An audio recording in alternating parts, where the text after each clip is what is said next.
And welcome everybody. This is Jashon Mills with the Future Proof Knowledge Podcast Show. And as you may notice today, we are a man down. Alan is off taking care of business, getting us set up for success. So today it's going to be I and our famous guest that we always have on the show, Miss Olive Hickmont. And we've got a special guest today. Joining us is going to be Miss Alyssa Mills. Yes, same last name. That would be my wife. So thank you everybody for joining us. And today we are going to talk about all kinds of fun stuff. But first we're going to get into our introductions. So first I'd like to go ahead and introduce my wife, Alyssa. And then we're going to bring up Miss Olive. Alyssa, how are you doing today? I'm great. I'm excited to talk about IEPs, not in an IEP meeting. Why don't you tell us a little bit about yourself since you're on the show today? I am a mom of a brilliant, beautiful 12-year-old boy, and he is in special education. So we have a lot of experience with IEPs and the system that goes with that. So we've had experiences that we've learned from. So we hope to share some of those and some challenges that we overcame throughout the process. And I have a few resources that I keep in my back pocket that I'm excited to share. Well, that's excellent. Excellent. Yeah, he may be a beautiful boy, but he can be a pain in the butt, I'll tell you what. So with that introduction, let's move on over to Miss Olive. How are you doing today, Miss Olive? I'm doing fine, thank you. Yeah, thank you. Thank you for being here, for inviting me here. I quite often be a grandma on Tuesdays, so it's a problem, but I'm pleased to be back. Excellent, excellent.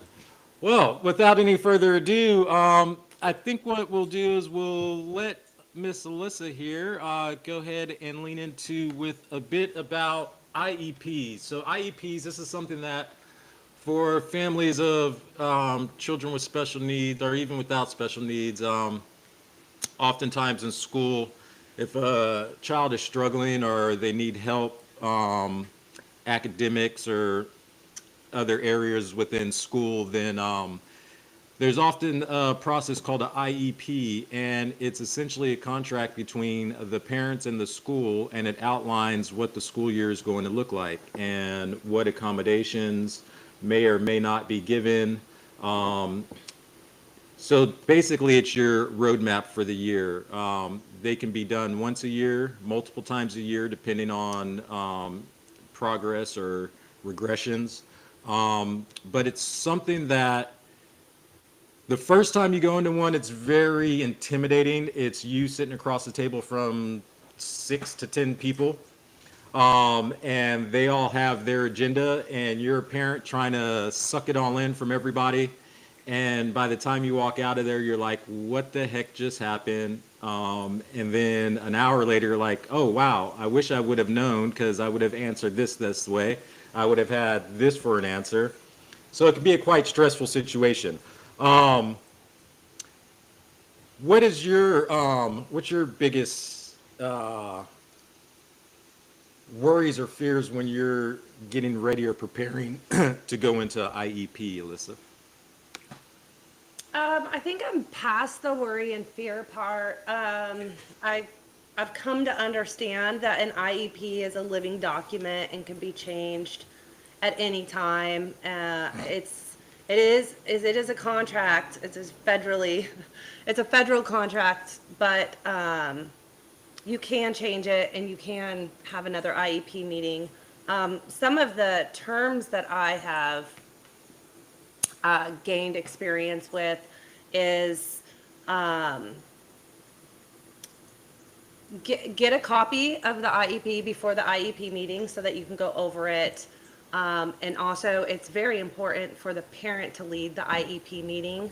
So those are some of the things that I've learned to no longer make myself nervous. I just educate myself and empower myself on how to actually drive an IEP meeting. Now, when we're talking about IEP meetings, what are some of the key factors that go into an IEP?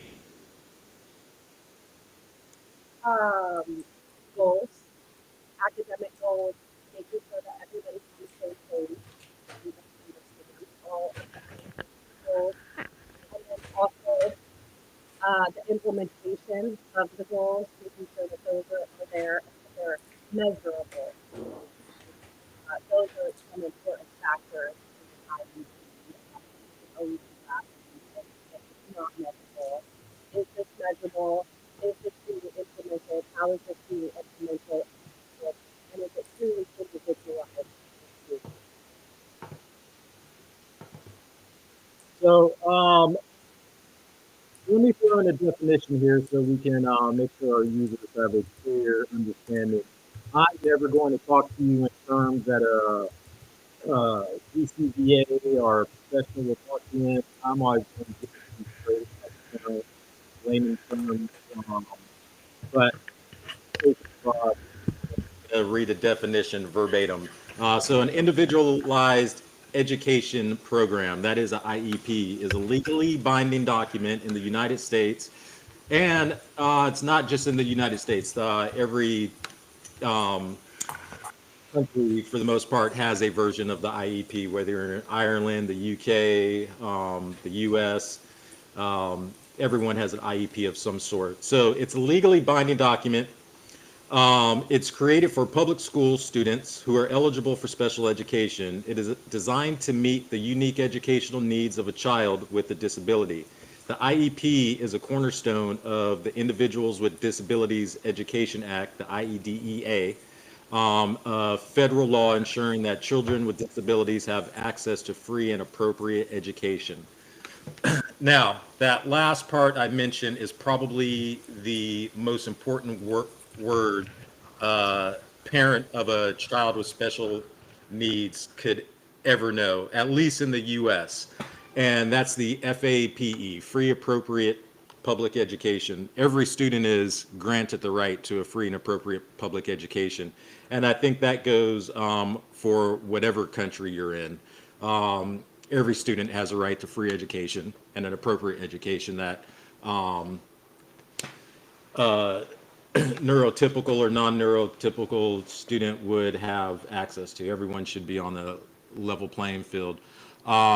What makes the IEP such an important tool for parents is we want a free and appropriate education, but we also understand that maybe our child may not be at the grade level or may not be able to do the academics the same way the rest of the students can do. So with the IEP, it allows us to mark down and set in stone accommodations for our children so they can have that free and appropriate education. So that's a little bit of the definition. Let me move to Olive. Olive, I know I move quick and I talk a lot, but what insights or questions, or how do you feel about IEPs, and what have you heard or know of IEPs from any standpoint? Don't forget, I'm in the UK, and I'm not so sure they're the same thing. I'm not even sure they're the same thing in Ireland. They definitely are a definition of the level playing field, as you say, Jashon. The thing that always worries me is that I assume the parents normally construct this document in conjunction with the school, no? Or is it the school that does it in conjunction with the parents, or how does that work? That's a fabulous question. So you would think that it would be something that the parents would be in control of and would guide. But when it comes to the school and public schools, this is something that the school actually drives the majority of. They're the ones putting in the majority of the data into the IEP. And that is where the battle starts. You come in, you're sitting in front of 10 people, they're running the show. They're telling you where your kid should be placed and what your kid's goals should be. And they only spend, each educator or therapist in the school only spends less than an hour at a time with your son, where you spend at home and on the weekends all day, multiple hours. So it's kind of a broken system to have the school run an IEP and tell you where your son should be placed or your daughter should be placed when they have such limited time. Which is why I think this is an important conversation, because it's not that the parent can't have control. It's just traditionally we've gone in and we've let these schools have control. Alyssa and I, we advocate for the parents taking back control. And also for those of you that are listening, you also know that Future Proof Knowledge has also built a product called FPX that is kind of goes in line with giving power back to parents. So answer to your question, the school has control until the parent steps up and says, no more, we're taking control. And that can be done. What other awesome questions can you probe our brain with? Well, having said that, now I understand a lot more. I talk to parents on a daily basis of various neurodiverse children, and what I'm learning is that they are learning more and more about what works for their child, as you say, not least of which they're with their child longer than the school is. And so I quite often get questions from parents to say, how can I teach the school what you've just taught me? I mean, I was talking to a lady earlier whose child is diagnosed with several neurodiversities,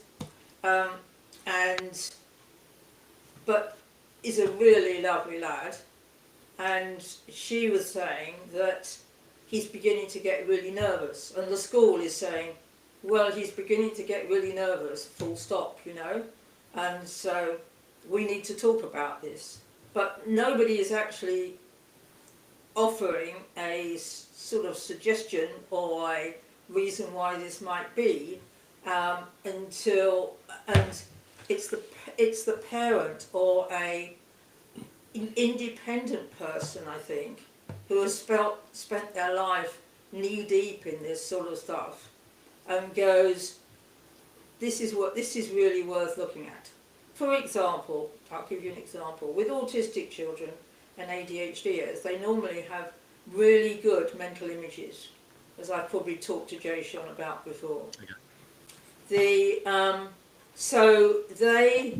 But of course, if they're non-verbal or they've got limited communication ability, you wouldn't actually know that. And so today I was talking to somebody about her son, and I gave her a few scenarios about, is this the sort of thing that you're noticing? And she went, oh, totally yes. You know, I gave her the story of, the teacher is talking about the Eiffel Tower, sorry, I mean, I'm Europe-centric here, the Eiffel Tower. The child has gone to the centre of Paris, now he's gone on the cross-channel ferry, now he's popped up in London, and now he's gone to a football match within seconds. So the school is talking about the Eiffel Tower, and he's talking about football. And of course, what does that create? The teachers think he's permanently distracted, and he doesn't understand what I'm talking about. Well, he's just not interested in the Eiffel Tower. And so it's, once I explained that to her, and she says, good grief, that's what my child does all the time. And nobody is asking those questions. And I specialise in visual thinkers. And a lot of the neurodiverse population are highly visual thinkers. And so the schools have not got the skills to teach visual thinkers. It's not their fault, it's not the teacher's fault, because they are controlled by the national curriculum in the UK, and there is nothing in the national curriculum that accommodates for visual thinkers, despite the fact millions of our small children are visual thinkers. So I'm not sure if I've gone completely off at a tangent there, Jashon.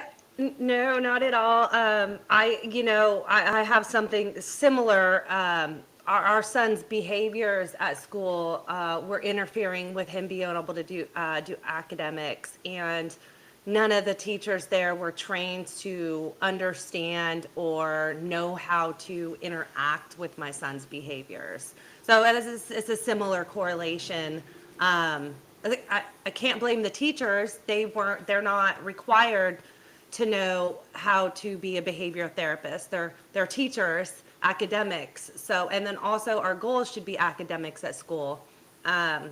Because they didn't have the answers and they didn't have the appropriate staff to make sure that our son was accommodated to be able to learn at school, we were able to get his behavioral therapist to attend school with him so that he was ready and able to learn academics. Sure. And part of that, like, so because the schools don't know, for instance, let's take the visual learner. You have a student who's a visual learner. The school doesn't know how to teach it. They don't understand what the problem is. The student's getting stressed out or worried. The parent knows, though, at home that the child may just need that visual and they may need to be pushed a little bit harder. What we're finding in our situation is with our son, because of his behavioral issues that he has,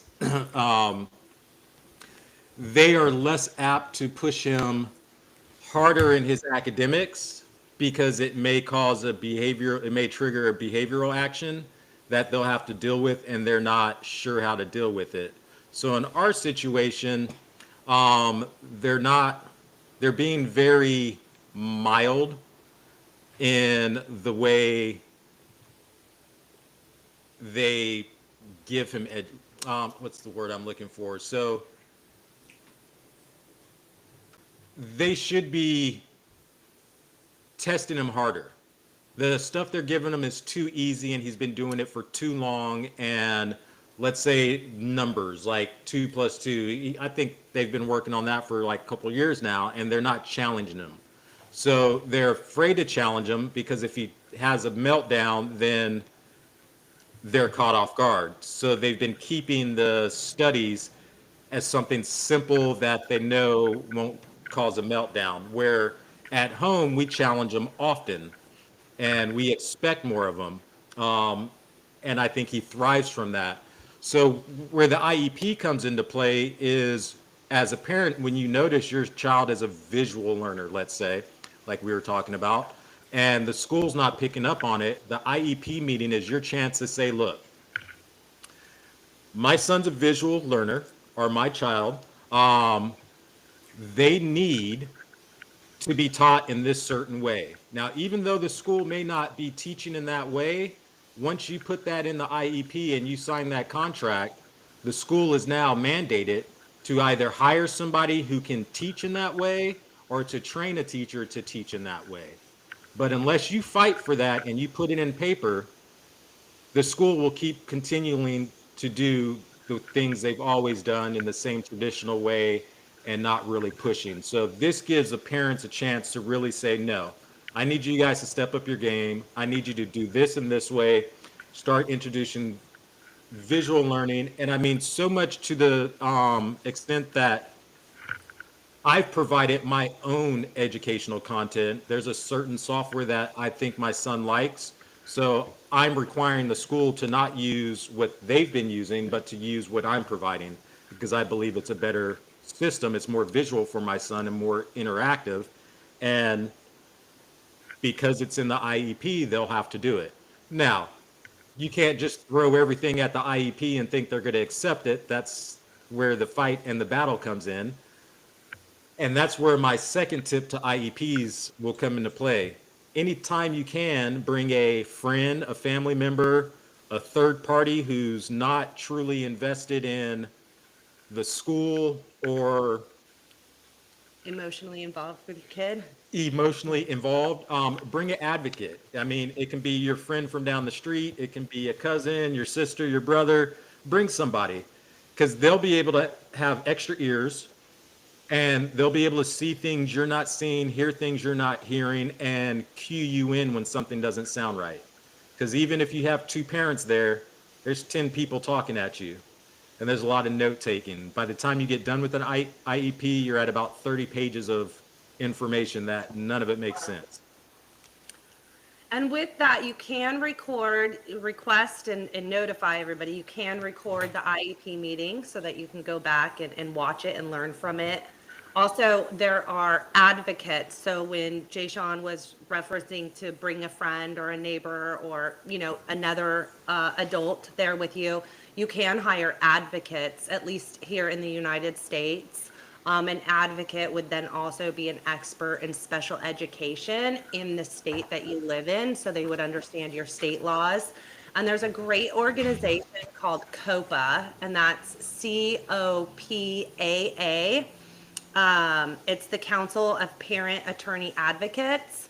They have a lot of special education law information on there for each state. They also have a directory of professionals, and you can find an advocate in your area that you can hire. There's also special education attorneys on there, but that directory is just amazing, and the classes that they have available at their conferences. So that website is COPA, COPAA.org. Excellent, excellent. Now, that's going to roll us into the reason for the IEP talk. So you sit down, you have an IEP, you go home, within a couple days you get an email, you open up the email, you have a 30-page IEP report with a request to sign and send back, and you sign it, you send it back, and that is now the contract and what the school is going to provide your child for the rest of the year. Most cases, especially with new parents first navigating this, 30 pages you read through, you're looking at the key points. Yeah, that makes sense. That sounds good. That sounds good. You signed it. You send it in. A month later, something's not going right. You're like, wait a minute. And they're like, oh, you signed the IEP. That's what's in the IEP. That's what we're doing. And you're like, oh my gosh, I can't believe that. 30 pages for any parent. I don't care what your background is. If you're a clinical psychologist or whatever, 30 pages for any parent is a lot, and you're going to miss something. And so with that said, there is a time to not sign an IEP. And in our current situation, we are in a position where we have refused to sign our most recent IEP. And this is going to be a plug on a product that we've created, and it's going to be some insight on the things that can be overlooked. So I consider myself a pretty good researcher, and I'm pretty good at going over documents. And I looked at this IEP, scanned through it a couple times. It looked pretty good. I'm like, yeah, this looks pretty good. There's a few things where there was just things missed, like blank lines. Like they started something, but they didn't finish putting the information in. They created goals, but they didn't put like what was going to be the metrics for the goals, like how are we going to measure the goals.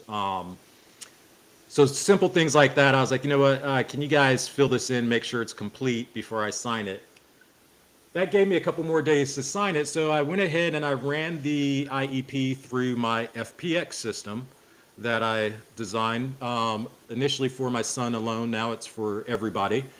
And I put the IEP in there, and I asked a simple question, and it's AI generated. I put the IEP in there, and I said, hey, look at this IEP and tell me if there's anything that I should be concerned about. Within 30 seconds, it spat out an answer, and I was absolutely floored. It took all the data from the IEP. It looked at all the allotted amount of times for each educator, for each occupational therapist, each speech therapist, for everybody who's involved with my son throughout the day in school. It looked at all the allotted time, and it said, you have 4.5 hours of missing time out of your day. Where's the 4.5 hours? Based off from all the totals of the instruction, and the typical school day being 7 hours, your son has 3 hours worth of instruction outlined and there's 4 hours missing.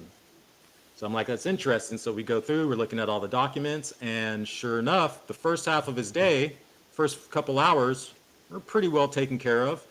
And then there's nothing from lunch until the end of the day. There's no instruction, no academics. It's just kind of a free day. And that was quite concerning. So number one point, FPX works. It identified something that I completely overlooked and completely missed. It allowed me to bring that concern up. I sent the email refusing to sign the IEP, stating I need to know where my son's 4.5 hours of missing academics is at. And now we're in a standstill. They're scurrying to figure out where his 4 hours are at, and we're waiting to find out, and nothing's getting signed until then.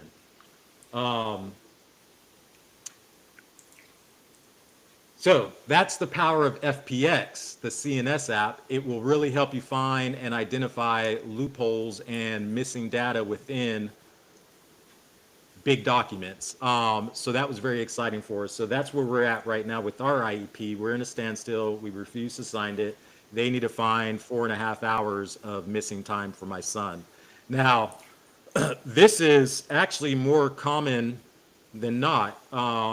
I would challenge anybody to go back and look at their IEPs and look at the time allotted and see what time is being stolen from you, because that's not offering a free and appropriate education if neurotypical kids have 7 hours of school with an hour of academics separated by a break, and then my child gets 3.5 hours, 3 hours of academics and a free day for 4 hours, totaled 5 days a week. That's a lot of hours of missing academics. Would never have found that. Adds up over the year. Now, Alyssa, moving to you, what are some of the things that you look for when you're looking through a IEP, and what's some of the key flags that will alert you to something that might need further attention, or might raise concern, or things of that nature for you? I'm constantly asking myself, are they presuming competence? I know my kiddo is a clever, smart boy, and he can manipulate, and he's a kid. He can try to get away with not doing stuff. And so I'm constantly, looking for ways that he might have, not him, where teachers might have not presumed competence in him, such as not pushing him because they're afraid he might have a meltdown or become dysregulated. So I'm looking for that. I'm also, if something is denied or they're saying he doesn't need something, I'm constantly asking, can I see the data you use to determine that? That puts the ball back in their court to prove to me that they did their due diligence to make that determination, rather than me asking them a fury of questions. Just asking them for the data they used to determine that question puts the ball back in their court and puts them in the situation where they have to give me the information that they used to determine that. So those are some things that red flags. I also look for determinations or key factors to make sure there's not any implicit bias available for anybody reading the IEP that doesn't know my son to come into the picture. So for example, our very, very first IEP back in 2015, 10 years ago, we were in the state of Texas, and they had never received from us our child's ethnicity. We had never informed them of that. I don't know where they derived the information from, but there was an ethnicity listed on his IEP.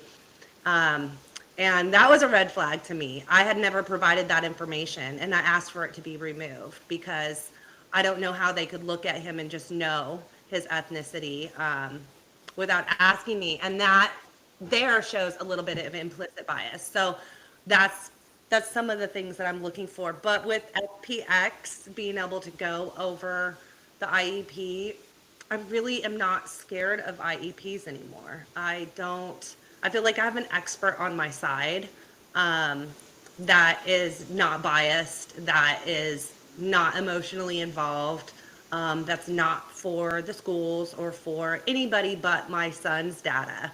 And so I'm very excited about FPX. It makes me feel a lot more comfortable going into an IEP.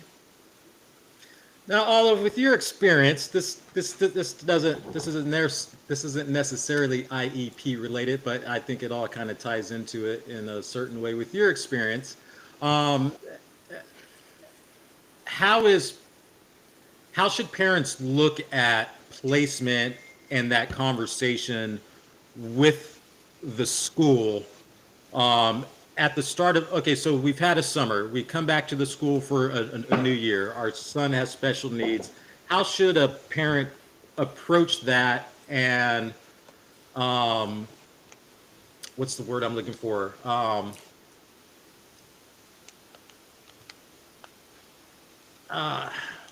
Gosh, I'm just at a loss for words. Address?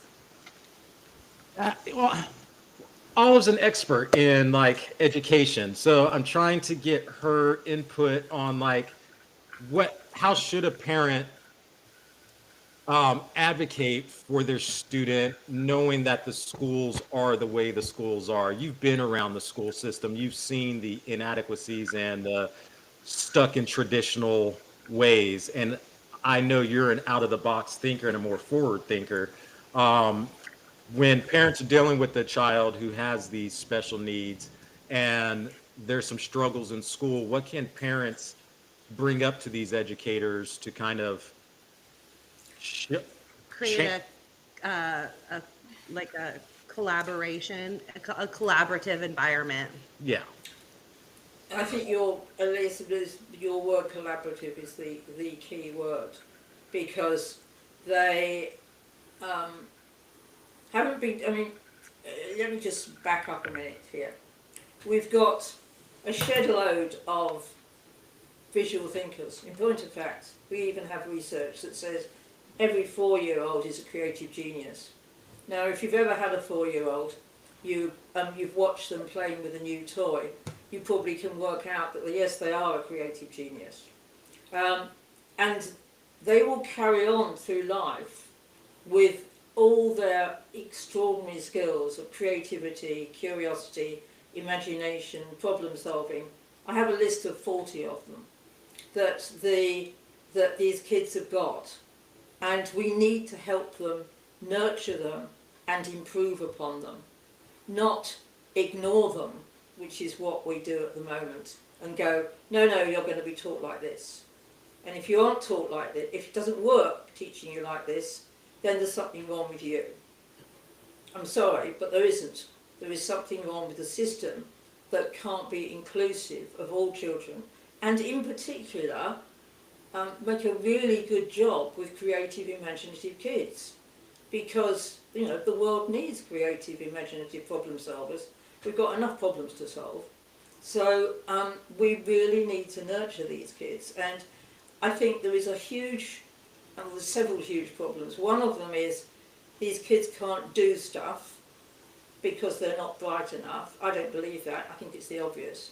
I think they're much too bright for the boring tasks. People often say to me, we have to break tasks down for children who've got ADHD. And I go, no, give them the whole problem and they'll solve it in no time at all.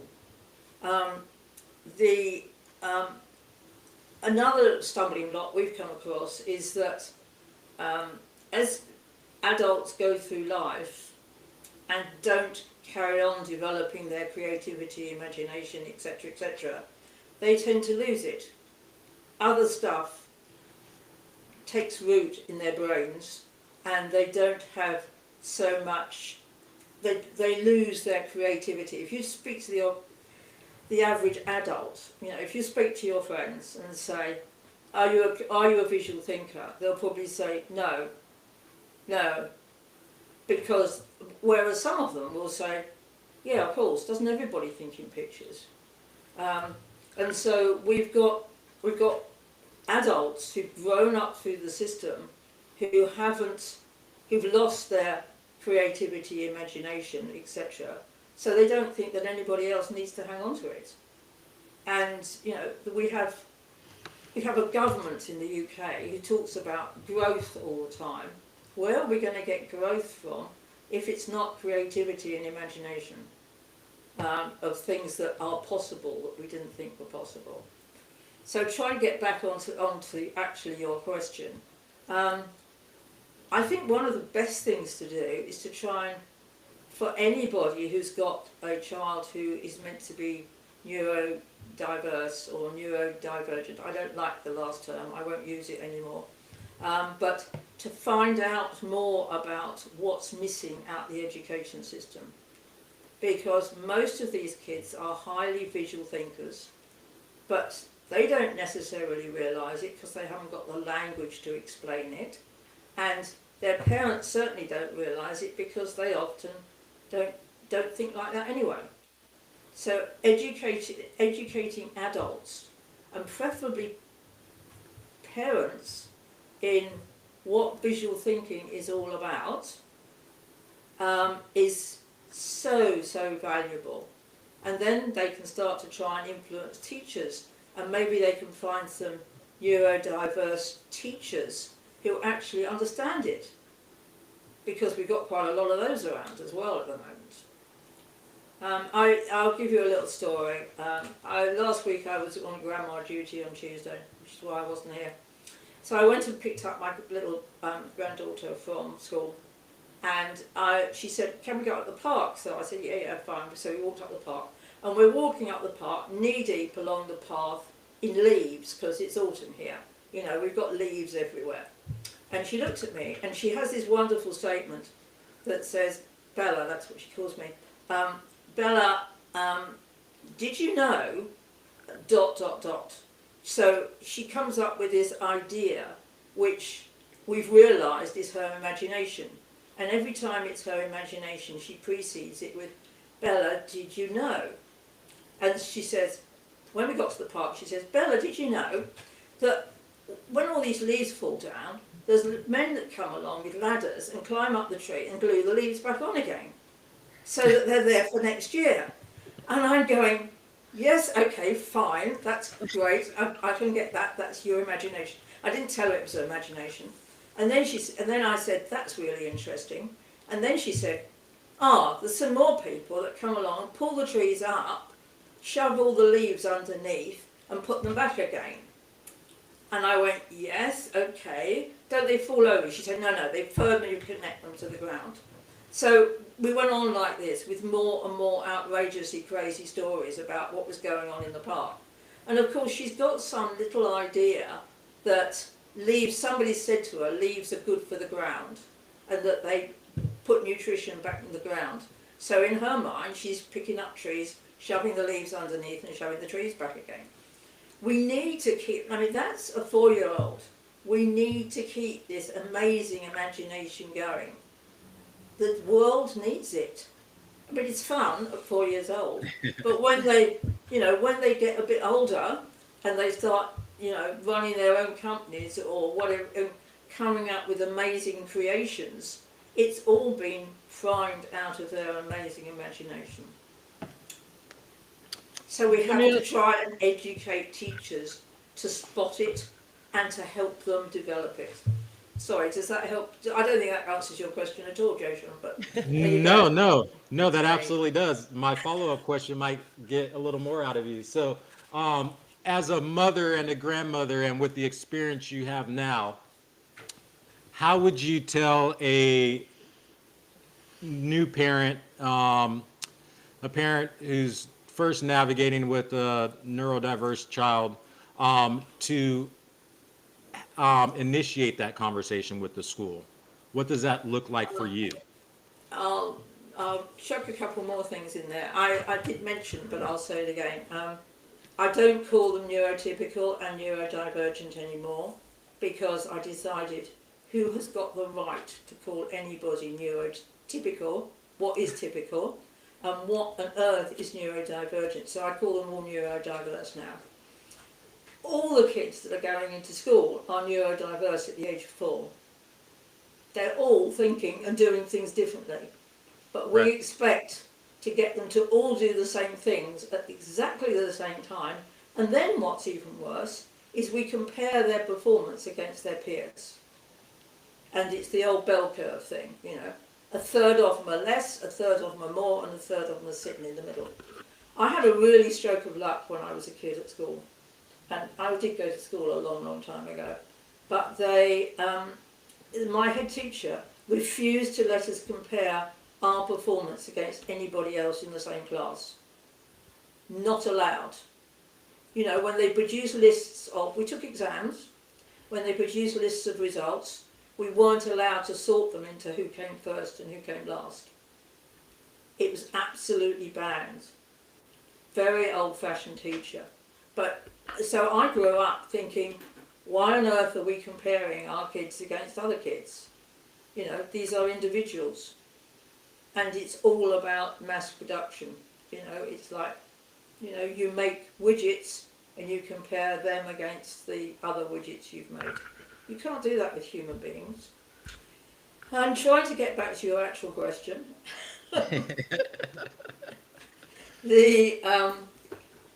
How would you present this to the school? How would you encourage the school? I think it's about not the school's stuck in their ways with a curriculum. Everybody you know, try talking to them about the sort of things I've been talking about now. That kids aren't all the same. Kids are creative geniuses at the age of 4. How can we carry on developing that? Whether we've got to do it outside school or inside school, whatever. You're on a very hard wicket if you try and get teachers to change, because they're controlled by the curriculum. They're controlled in the UK by Ofsted, coming round and assessing them. I mean, I once spoke to an Ofsted, I knew socially an Ofsted inspector who lived next door to me. And this is many years ago, and I said to him, can we check whether the children are visualising words? Because it's called orthographic mapping. And to be good at literacy, you have to visualise words. For the audience's point of view, I'll just explain that. Is that when you go to spell the word giraffe, do you know how many R's and how many F's? Because it's a really difficult word to spell. If you look up and imagine you can see it, you will notice how many R's and how many F's. People who are good at literacy have perfect pictures of words they use for reading and spelling. People who aren't good at literacy don't have that skill. And in 25 years, I have a 100% record. And if anybody wants to contact me, if they can do that skill and they're still dyslexic, I want to meet them. Because it is the solution for dyslexia. And now I've forgotten your question, Jashon. Question was, how would you advise parents to bring the conversation up with these schools? Keep talking to people. Talk to your friends. Word will get around. Talk to teachers if you can. Teachers will think they know best because they're the educationalists. And nobody has educated them unless you are in Ireland. That's the Republic of Ireland, where we've been teaching for the last 2 years about visual learning in Teacher Training College. But Teacher Training College needs to step up, in my opinion, and find out how to teach visual thinkers and to teach all their students. We know exactly how to do it. We are very happy to help them anywhere around the world. What an offer. That's excellent. So what I'm taking from this is for the U.S. and for other countries, there's going to be some type of IEP system for school. If we're taking Olive's input as well, it sounds to me like what we should be doing is we should prepare ourselves with the information that we need before the IEP. We should look at visual learning. We should look at the strengths that our child has. And we should make sure that we're fully prepared to advocate for that when we sit down with educators, as well as when we're socializing in the community with other parents, bringing up some of these points so that the community as a whole will obviously have more power than one parent. And if all the parents are all on the same page as far as what they want from the educators, eventually the educators will have to bend to the will of the people, which is your community that you're spreading your news with. So we're just, I think for the IEP, I'll throw in one last thing. Again, this isn't a pitch on FPX, but because FPX has been so good to us lately, I really want to put it out there.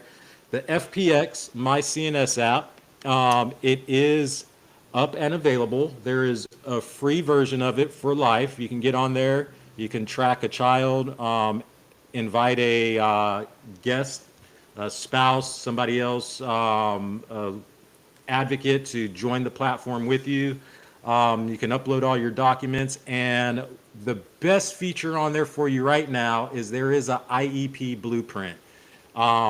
It is a interactive IEP builder, and this is where I'm saying it's time for parents to take the power back. Go on to FPX. I put the link in the chat. Check it out, sign up, get a free account, and start filling out your IEP.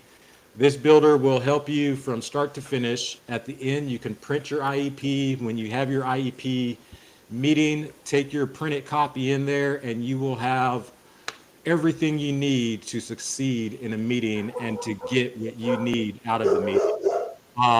Now, besides that selfless plug right there, we've discussed some of the IEP things. We always discuss visual learning because most of us are visual learners and most of our kids are visual learners. And with what we've just discussed, do you have any further input on IEPs or speaking with parents or educators, Miss Alyssa?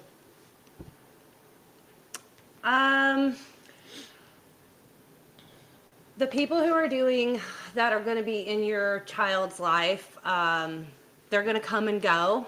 Don't be scared to advocate. Don't be scared that you're going to ruffle feathers or it needs to be collaborative, but you also need to be firm. Don't just advocate for your child. These people are going to come and go throughout your child's life. You're going to be there always. So make sure that you're not worried about ruffling feathers, but these are your teammates and you need to treat them as such. And also presume competence in your team, your teachers. So get a copy of the IEP before the IEP meeting, request that so that you can go over it. Maybe feed it into FBX and have it look and see if there's anything that might be missing or not measurable.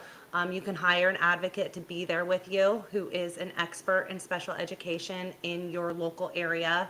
Laws are different in different countries, different states in the United States. So those are some of the key things I think that are important with an IEP to just make sure you feel confident going into the IEP meeting. Excellent. Excellent. Olive, when it comes to visual learning, and I know you've worked with a lot of children, I feel like we often miss touching on older adults that may be neurodiverse. How do you introduce your empowering learning and visual techniques to, let's say, an adult learner who's never really been given structured learning or an appropriate education? Let's say you run into a parent with a child who may be 26 years old, who is finally ready to start taking in academics. How do you introduce that to an older individual? Really weirdly, it's almost the same way as a child. By the way, my oldest client was 88. So it's never too late because of the plasticity of the brain to actually learn this. Did you say 88? Yeah, 88. Holy cow. Excellent. He was a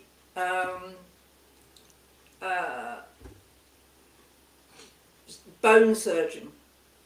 And I went, how did you manage to do that without literacy? And it transpired he was like Turkish or something. So he did everything in Turkish. And he'd only learned so he could read and spell perfectly well in Turkish, but he just couldn't hack English. But he could speak in English, so he was talking to me in English. He just phoned me up one day and he said, tell me about this. And he came around and picked up a book and he went, oh, this is the answer to this. I can now do English. Because English is a really difficult language. It's not phonetically correct. Some languages are. Italian is very good. Some of the northern countries, I think Swedish is pretty good, and Spanish is pretty good, but English isn't. And so people who learn English as a second language in particular find that they can spell in Spanish, but they can't spell in English, and they don't understand why, because the rule book is different, basically. And so that's one of the things I try and encourage adults. But the problem with working with adults is they have got a lot of beliefs which have grown up over years of being stupid and they can't do this and la-di-da-di-da. So they really don't want to go there. I've just been listening to the podcast from Jamie Oliver, which has got loads of dyslexics talking on it, all adults. And all of them said, you know, it's absolutely horrible being dyslexic. I've got rounded in these ways, but I would love any of them to just give me a call and I will explain to them how they can learn to visualize words, which would take away all their stress of literacy. I'll give you my example. When I was at school, I would read a couple of pages and be asleep. And so I did a maths degree because I was really good at visualizing numbers and I was really bad at spelling and reading. Once I learned how to do what I do now, I often read books in a weekend. I read one of them was 350 pages in a weekend, and I could remember it all. Just by basically recognizing the words when I read them. So when you read something, you may notice words that you just recognize, or words that you have to do some sort of decoding on if you're reading something really difficult. But if you're fluent spellers and readers, then you probably very rarely find a word that you have to do anything like decoding or breaking it into syllables. Loads of people are stuck in decoding for life. It's a miserable place to be. And to be quite honest, anybody who is teaching a autistic child, present can't be accepted because I don't know your circumstance, but anybody who's teaching an autistic child phonics, I think is cruelty. Because they really want to see, we know from so much experience, they really want to see big picture words. And they really don't like breaking everything down into bits. And you can teach visual word recognition without learning phonics. That's another interesting fact. If you look that up on the internet, it will say, oh, you need to learn phonics before you can, what's called orthographically map a word. You can retain the picture of it. Rubbish. We teach people all the time to retain pictures of words at the same time as they're doing phonics for words they've never seen before. So going back to adults, just put your hand up and be brave and go, this isn't going to hurt like it did in school. You can learn how to visualize words and then your life will be changed. If you want to go from going to sleep on reading 2 pages to reading a whole book in a weekend, this is the answer to you. I had a English teacher, Mrs. Eastman, when I was probably 8th grade, years and years ago.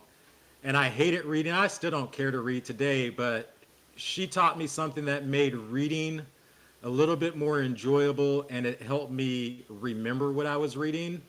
She said, take all of the names of the characters and replace them with people you know. Yeah. And when I do that and I read, it's hard to tell somebody about what I read because when you start talking about characters, I remember the characters I transposed with. So they're real people I know. So I can't be like, oh, yeah, so and so. People are like, what did you read? I'm like, oh, sorry, I swapped the names out. But when I do that, it helps me remember what I read because I'm visualizing real people in those real situations. The bad part about it is some of those memories, because I've put real people to it, become years down the road, they become like, did that person really do that? I like forget if it was something that really happened or if it was just in a story where I put their name into the story. So it was a great tip. I use it still today, and it makes reading more fun for me, and I don't fall asleep as fast because I'm looking for the next adventure of my friend that I put into the story. She So it taught helps you me stay how. engaged. She taught you how to use your imagination for something you were struggling with. Absolutely. Totally true. That's Absolutely. what we need to do. Teach our children to use their imagination for something they're struggling with. And we know how to do it. We've just got to do it. Well, that brings us to a closing. That was a great conversation. I know I'm not the great host Alan is. I might bounce around a lot and talk too much, but I think everyone on the show today did a great job. Thank you, Alyssa, for joining us. Thank you, Miss Olive, for all your fabulous insight. If any of those people listening have any more detailed or structured questions around IEPs, please message us on the FPX app or on the messages in YouTube or however you're viewing this podcast. We'd be happy to answer more questions. If you're looking for advocates, reach out. Other than that, this has been another successful Future Proof Knowledge podcast show. Do you have any last words for the audience, Miss Alyssa? No, just it was just great getting to hear Olive's stories. I'm really thinking about imagination now, and yeah, it's just exciting. It was a great show, empowering everybody to get their IEPs together and advocate for your kiddos. And Miss Olive, what do you have for our fabulous audience on our way out today? Mic's off.